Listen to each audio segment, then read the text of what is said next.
studies. So the question is, how does your product use or challenge conventions, and how does it represent social groups or issues? So my product takes inspiration from Vogue, as Vogue is a good example of a classic and elegant magazine that is timeless and well known no matter the time period.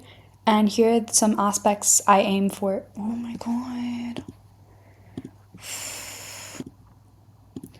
ccr1 Media Studies. So the question is, how does your product use or challenge conventions, and how does it represent social groups or issues? My product takes inspiration from Vogue, as Vogue is a good example of a classic and elegant magazine that is timeless and well known no matter the time period, which are aspects I aim for in my own magazine. Here are some examples of inspiration. How my product uses conventions. My product uses conventions by following the traditional, simple, and non-cluttered layout of a fashion magazine such as Vogue. It follows a uniform and minimal layout and uses earthy and warm tones that draw the reader in. The image itself uses conventions as it contains a simple background, as a fashion magazine usually does, and the cover discusses traditional fashion headlines such as clothing, celebrities, and the latest trends. How does my product challenge conventions? My product challenges conventions because it mixes multiple cultures within it and also uses people that do not necessarily all look alike. My magazine challenges conventions as it showcases Arab women and discusses their power in the fashion industry, something not typically done, as in the past Arab women were rarely showcased on magazines.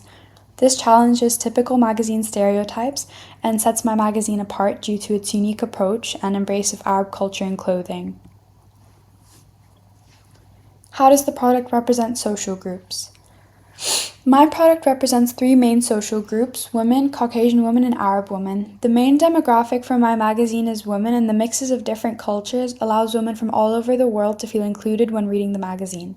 However, it can be noted that some cultures may feel left out when not included in the magazine, such as people of color. Additionally, men wanting to read the magazine may also feel they are not being represented due to the magazine predominantly showcasing women. How does the product represent social issues? My product represents social issues by bringing attention to Arab women consistently being shunned by the media, allowing them a spotlight. However, issues with the product could be that readers may feel that they must look beautiful like the models pictured in order to be perceived as successful or worthy to society. This could raise insecurities. Additionally, men reading the magazine may feel as if they cannot relate to the contents of it, as it is mainly showcasing women, as mentioned before. Furthermore, showcasing wealthy and powerful women may make the reader feel inferior and as if they are not good enough if they have not reached the same status in life, which could possibly lower self-esteem. Overview of my product. Overall, I have designed my magazine to appeal to the traditional codes and conventions of a fashion magazine to achieve an elegant and classy appearance, while also adding aspects that link to issues that are important to me, such as the representation of Arab culture. This helps set my magazine apart and allows it to be semi-conventional, attracting target readers from all around the world.